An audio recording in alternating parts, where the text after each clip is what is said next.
Hello, everybody. This is Jeff at The Glorious Uncertainty. It is Wednesday. It's the 17th. Are we doing that? 17th of June.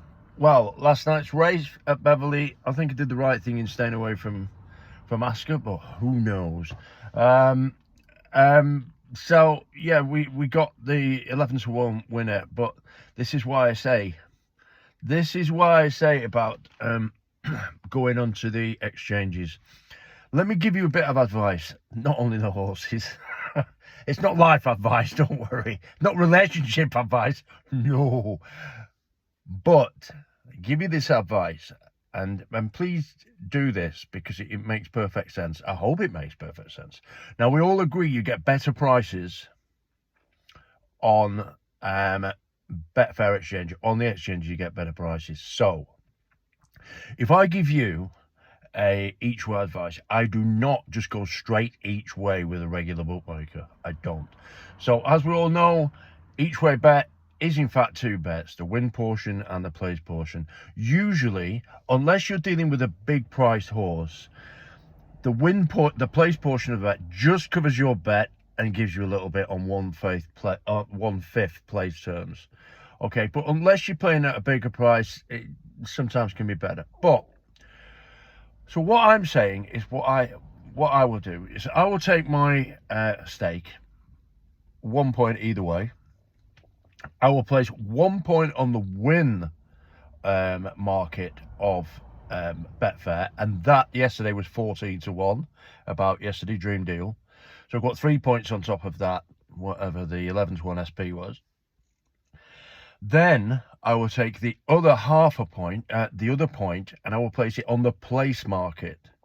And the place market, I will usually bet I will usually back in the first four if it's available. If it's the first four, it's usually right even money with the prices I play at. They usually back just a little bit more than even money. So what I'm looking at is to try to cover the bet. I'm hoping for the win. I'm waiting for the win. But if we get the place, we get the money back. That's how I do it, because an even spread on a each way bet is not as good as playing the win, being the speculating that you're going to get the win eventually, but you're going to get much bigger odds for the win, and then the place is just there to get your money back. That's what I do.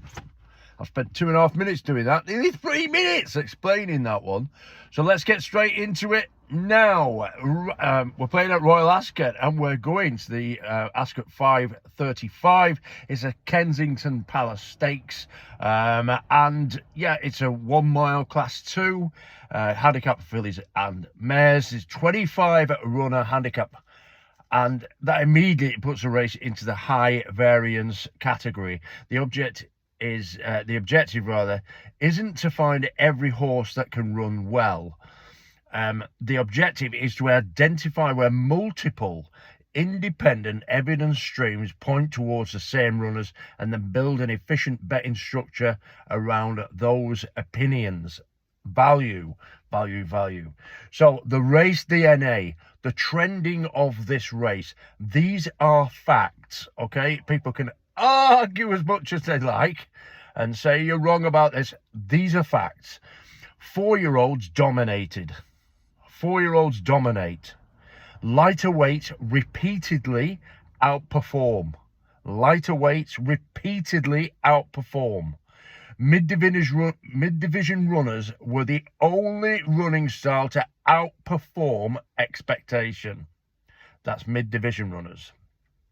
Middle draws, the middle draw showed as the strongest survivability. That is, what I've done is I've taken the research to the top six the first 6 home, basically. That's what I'm talking about. And because there's so many runners in this race, and historically there's been so many runners in the race, that's a fair assessment. I usually do 4, but this is 6. Double figure prices repeatedly featured, so don't be scared of the price. Don't be scared of it. Favourites were not dominant. The recurring race shape rewarded patience rather than aggression. Not going to the front, not battling it out in a pace war. That's not the way to do it. So the horses that kept appearing, as the assessment lab progressed, several horses repeatedly appeared across different modules. Stateria, scored strongly through the current horse assessment and possesses a positive tactical profile. Radiant Beauty arrives in excellent form after winning at ASCOT and continues to progress. However, both are well found in the market. The market has found them. Value there isn't much there. However, both are well found in the market, as I've just said. The question then becomes, where might the market still be underestimating horses? Selection 1. Oolong Poobong. I just love saying that name. Oolong Poobong becomes stronger the deeper we went into the analysis. She is improving. A 4-year-old, carries a suitable weight, fits the historical race DNA, possesses a mid-division tactical fingerprint, has previous ASCOT evidence, her positive field size evidence. Everything there is positive. Importantly, no major negative evidence emerged during the assessment lab process, where we put everything in and see what comes out the other end. This is the horse where the greatest number of independent evidence streams converged without attracting excessive market attention. So, I'm burping, I'm sorry, I just had a bacon sandwich. There you go. Oolong Poobong is the main bet. Selection 2, All Moonshine. All Moonshine produced one of the strongest profiler records in the race. Key scores include distance 100, weight 100, 4-year-old plus 100, 7 furlong cross check 86.7. I know that doesn't mean much to you, but bear with. She also ranked number 1 in the Pure Renewals Trend Analysis. So, current horse assessment classified her as improving. I know what you're saying. You're going to be saying, but it's only run on the all-weather. Listen, the trainer knows better than that. We know better than that. The horse is really, really very good. So, improves seeking a 4th consecutive victory. The profile is difficult to ignore, very difficult. All Moonshine becomes the secondary selection. And next, third selection, we're having 3 in this race, is Cheshire Dancer. This is the value speculation. The market appears to have largely abandoned Cheshire Dancer. However, the assessment lab could not. The horse still possesses mid-division tactical alignment, elite distance top speed, elite course top speed, elite conditions top speed, and positive renewal alignment. The concern is current form, but if you look at the distance out, it was 1 mile 2, the last one. And it held its own to a mile, but it's not a mile 2 horse, is it? So take from that what you will. I'm thinking the horse comes back, it's got all these things stacked up with it, and it's around 25 to 1. I can't ignore that. But at 20 round, as I was saying, but around 25 to 1, she still returns enough historical support to justify a small speculative position in our betting portfolio. So here's the betting advice. The main bet is Oolong Poobong, 1.5 points win. The secondary bet is All Moonshine, 3/4 of a point each way. Don't forget to do it as I've just said before. The value speculation is Cheshire Dancer, 1/2 point each way.